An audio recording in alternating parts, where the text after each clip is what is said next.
Salut à tous et bienvenue dans Sortie de Veille, le podcast quotidien de Mac Génération. La Google I.O., c'est l'équivalent pour Google de la WWDC pour Apple. Le moteur de recherche y déballe tout un tas de nouveautés pour ses développeurs, mais aussi pour le grand public. On va y jeter un œil dans le Flash Info.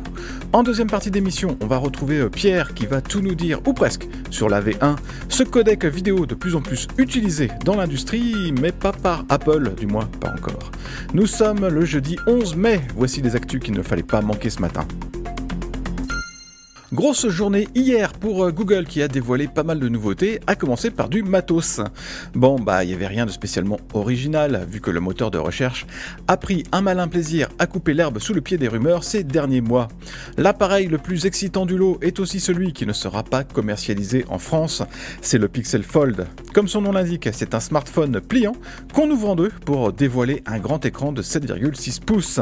Ce premier modèle montre que l'idée même d'un smartphone pliant est entrée dans les mœurs. Par contre, le prix fait quand même assez mal. En Allemagne, le bidule sera en effet vendu 1 899 €. Google se relance aussi sur le marché des tablettes avec la bien nommée Pixel Tablet. Il ne s'agit pas de faire aussi bien que l'iPad Pro, on est plus sur du milieu de gamme malgré le prix quand même assez élevé de 649 €.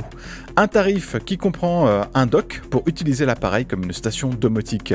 C'est vraiment la tablette des fans de la gamme Pixel qui ne veulent pas d'iPad chez eux.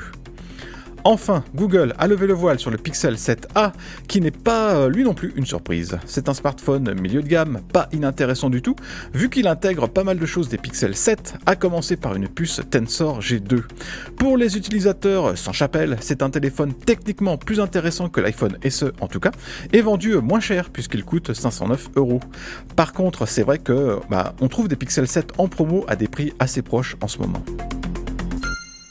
Au niveau matériel, on n'a pas eu d'énormes surprises donc. Par contre, Google a une fois de plus donné la pleine mesure de son talent avec le logiciel. Cette année, l'accent est mis sur l'intelligence artificielle générative, vu que Google s'est fait botter les fesses par OpenAI et son bot ChatGPT. Le moteur de recherche en lui-même va intégrer de nouvelles fonctions IA. Il y aura par exemple des réponses longues à des questions complexes. Elles seront présentées sous la forme d'une discussion. On pourra rebondir sur une réponse ou demander des détails. Cette nouveauté va se limiter dans un premier temps aux États-Unis et uniquement sur invitation.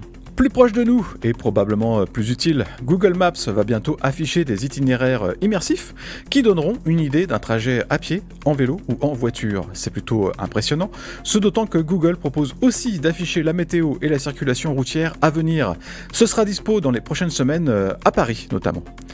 On a aussi relevé un truc intéressant, c'est que Android va détecter les AirTags indésirables, une fonction à venir dans le courant de l'été. On savait qu'Apple et Google travaillaient ensemble sur cette problématique, mais pas que ça tomberait si tôt. Les nouveautés présentées à la Google I.O., il y en a plein d'autres, alors je vous conseille de faire un tour sur nos sites pour en savoir plus. Il n'y a pas qu'Apple qui fait des autopromotions assez agressives de ses services. Microsoft teste en ce moment l'affichage de réclames dans les réglages système de Windows 11. Des bandeaux de pub pour essayer Microsoft 365 sont apparus dans la dernière bêta du système d'exploitation. Il y a aussi des incitations très fortes pour créer un compte Microsoft et pour s'y connecter. Est-ce que ces autopromos vont rester en place dans la version publique ? Ça n'est pas certain. Mais visiblement, Microsoft expérimente à tout va. Dans une bêta précédente de Windows, on a déjà vu des petites pubs directement dans le menu démarrer, alors c'est pas la joie.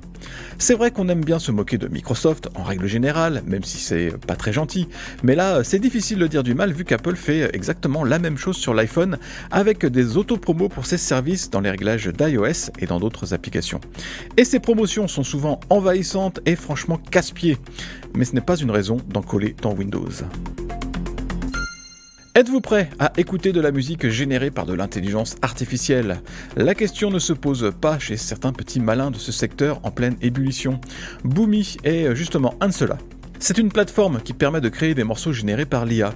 On peut ensuite les diffuser sur les principales plateformes de streaming comme Spotify. Jusqu'à présent, il n'y a pas grand chose à redire du moment que les morceaux en question respectent les droits d'auteur. Mais Boomy a visiblement tenté de truander Spotify en multipliant les fausses écoutes. Le principe, c'est de faire monter artificiellement le compteur des écoutes pour générer plus de revenus. La méthode est vieille comme le streaming, mais c'est la première fois qu'elle concerne un service d'intelligence artificielle. Spotify a été prévenu par Universal Music qui a détecté une activité suspecte avec ses chansons. Au bout du compte, c'est 7% du catalogue de Boomy qui a été supprimé du service de streaming. Ça représente quand même des dizaines de milliers de titres. Merci d'avoir écouté le Flash Info de sortie de veille. Si vous voulez écouter l'intégralité du podcast, vous pouvez vous abonner directement sur le Club Hygiène. Ça coûte 4,99€ par mois seulement et vous avez droit à des tas d'autres avantages. Comme par exemple l'absence de publicité dans nos applications et à des contenus exclusifs en plus. Rendez-vous sur clubhygiène.fr.